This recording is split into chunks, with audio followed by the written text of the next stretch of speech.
Magandang umaga po sa inyong lahat mga kapatid. Ito po ang inyong lingkod na si Pastor Rene Reyes ng Charismatic Cathedral, Christ Life Christian Fellowship.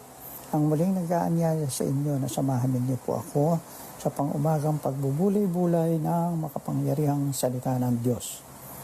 Ang ating po pagbubulay-bulayan ay ang Marcos, Kabanatang 8, talatang 23 hanggang talatang 25. Ganito po ang sinasabi. Tinanong ni Jesus, "May nakikita ka ba?" Tumingin ang lalaki at sumagot, "Nakakakita po ako ng mga tao na parang punong kahoy na naglalakad." Muling inilagay ni Jesus ang kanyang mga kamay sa mga mata ng bulag. Sa pagkataong ito, tumingin mabuti ang bulag. Nanumbalik ang kanyang paningin at nakakita na siya ng malinaw. Purihin ang Diyos. Ang pamagat po na ating paksa sa umagang ito ay bulag sa espiritual. Ito ay isang interesanting kwento kung saan ay hindi agad-agad na pinagaling po ni Jesus ang isang tao. Sinagawa niya ito sa 2 yugto. Bakit po niya ginawa iyon? Hindi ba sapat ang kapangyarihan ni Jesus para mapagaling ang taong ito sa unang pagkakataon pa lamang? Ang kwentong ito po ay may 2 level ng kahulugan. Ang una ay may kinalaman sa pisikal na pagiging bulag. Ang isa naman po ay may mas malalim na kahulugan patungkol sa pagkabulag na espiritual. Nais niyang turuan ang taong ito tungkol sa mas malalim na pagpapagaling. Maraming kaganapan sa mga buhay natin ang may pisikal o nakikitang level at spiritual di nakikitang level. Nakikita ng mga pisikal na mata natin kung ano ang maaring makita. Hallelujah! Mga bagay tulad ng tao, ang langit, ang bahaghari, ang damo, ang lahat ng bagay na umiral dito sa mundo.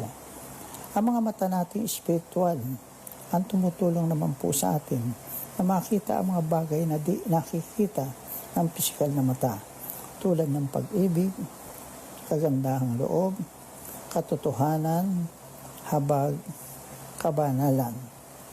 Kung tayo ay bulag sa espiritual, kalahati lamang ng realidad ang makikita natin, katulad ng pagsisikap na tumanaw sa isang bintanang may bahid ng dumi.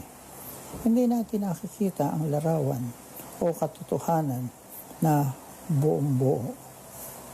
Hinahadlangan tayo ng pagkabulag sa espiritual para makita ang pagmamahal ng Diyos para sa atin, ang pagtanggap niya sa atin o ang kanyang kapatawaran.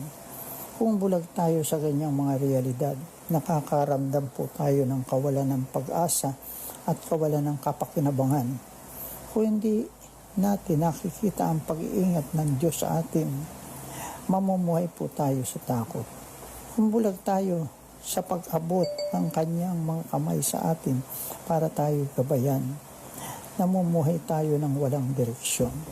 Katulad po ng lalaki sa kwentong ito, kailangan natin lumapit kay Jesus at hayaan na hipon niya ang mga espiritual na mata natin para makita natin na malinaw o sa malinaw na paraan ang lahat ng mga bagay.